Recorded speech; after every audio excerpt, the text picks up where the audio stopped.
I think Michigan -2.5 is the play, just because Michigan is super dominant. Granted, I haven't been watching a ton of Michigan lately because the spreads have been insane, where they're like minus like 20 against like every single team, because the Big Ten is extremely, extremely top heavy, where like the top like 8 teams or like 6 to 8 teams are really good, and then the rest like just suck.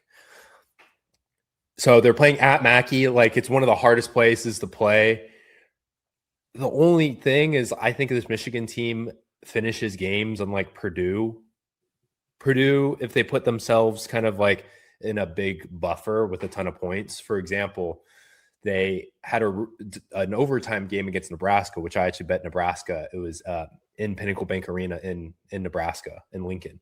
And I played Nebraska because I like Nebraska at home. I know Purdue tends to not play as well during close games, and they do play a lot of close games. And lo and behold, Nebraska was getting blown out by Purdue. It was like 20 points at one point, and then Nebraska ends up coming back and sending it to overtime, and it's still being a close game. Purdue like barely making it out of that game. So that's my critique of Purdue. And I think Michigan just has answers at all like levels: guard, wing, center position in the paint. Granted, they're playing at Purdue. I just really like Dusty May and #1 Michigan.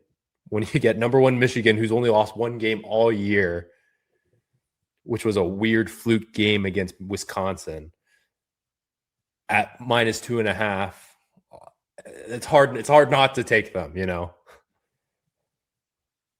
So that'd be my play.